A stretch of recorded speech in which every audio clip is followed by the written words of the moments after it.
ፍርሃት አብሮህ አልተወለደም። የሥነ ልቦና ልሂቃን እንዲህ ይላሉ። በጭንቅላት ውስጥ መሆን የምታስበውን ለመሆን አንድ ምስል ከፈጠርክና ይህ ምስል ለረጅም ጊዜ በውስጥህ ይዘህ ከተጋህ በእርግጠኝነት ያሰብከውን ትሆናለህ። ፍርሃት ሰዎች ከእናታቸው ማኅፀን ሲወጡ ይዘውት የሚወለዱ ተፈጥሮ ሳይሆን ከተወለዱ በኋላ በዚህ ዓለም በሚነገራቸው፣ በሚያዩት፣ በልምድና በትምህርት የሚያዳብሩት አዲስ ነገር ነው። ሰዎች በዋናነት ያዳበሯቸው ሁለት ፍርሃቶች አሉ። አንዱ የመውደቅ ወይም የመክሰር ፍርሃት ሲሆን፣ ሌላኛው ደግሞ የትችት ወይም በማህበረሰቡ ተቀባይነት የማጣት ፍርሃት ነው።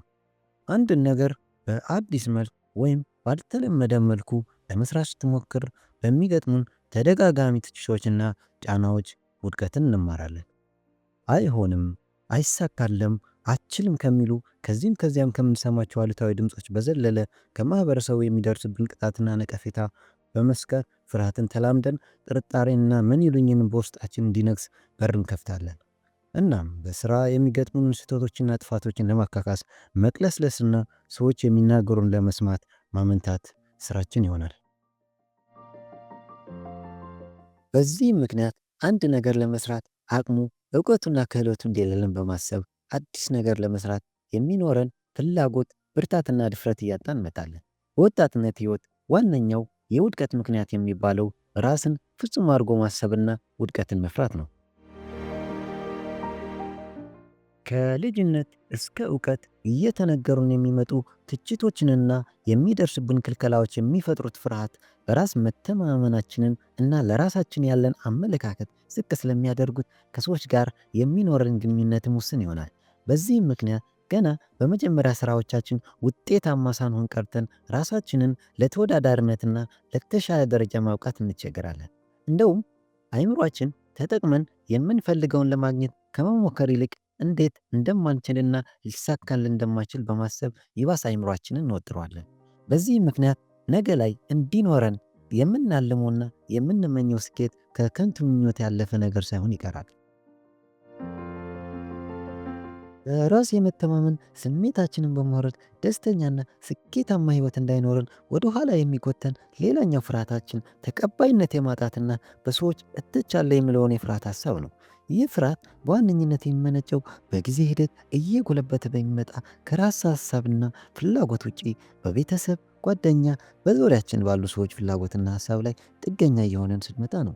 በዙሪያችን ያሉ ሰዎች ስሜትና ፍላጎት በመጠበቅ የእነሱን ፍቅር ለማግኘት፣ በእነሱ ለመደነቅ፣ በቤተሰባችን የሚኖረን ተቀባይነትና ትኩረት ላለማጣት ስንል ማድረግ ያሰብነውንና የተመኘነውን ሳይሆን ማድረግ አለባቸው የተባልነውን በመከተል ለእነሱ ደስታ የራሳችን ህይወት በፍርሃት ምክንያት እንተዋለን።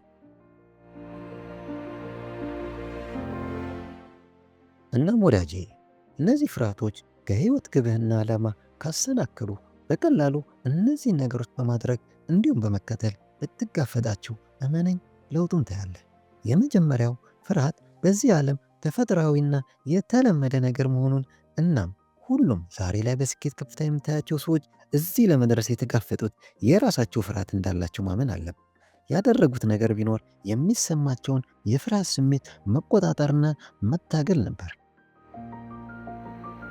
ሁለተኛ፣ ፍርሃትን የምታስወግድበት መንገድ ልታሳካውና ልትሰራው የፈለግከውን ትልቅ ሀሳብ ወደ ትንንሽ ክፍሎች በመስበር ስራህን መጀመር ብልህነት ይሆናል። ለስኬት ባለመቸኮል በየቀኑ በጥቂት በማደግና በመማር የምታምን ከሆነ የሚሰማህን ጫናና ፍርሃት በቀላሉ እየቀነስክ ትመጣለህ። ሌላኛው ትልቁ ፍርሃትን የመቆጣጠሪያ መንገድ ስራን ስትጀምር ትኩረትህ በውጤቱ ላይ ሳይሆን እየሄድክ ባለው ጉዞ ላይ መሆን ይኖርበታል። አፋጣኝ ስኬት ለማግኘት ከመጨነቅ ይልቅ በየቀኑ ራስን በማሳደግ መንገድህን አሳምር። በዚህም ስለ ፍርሃት ያለ ሐሳብ እየተለወጠና በየቀኑ ከራስህና በዙሪያ ካሉ ነገሮች ሁሉ ጋር እየተግባባ የስኬት ጉዞ ቀና ይሆናል። ለዛሬ በዚህ አበቃው። ቸር ቆይም።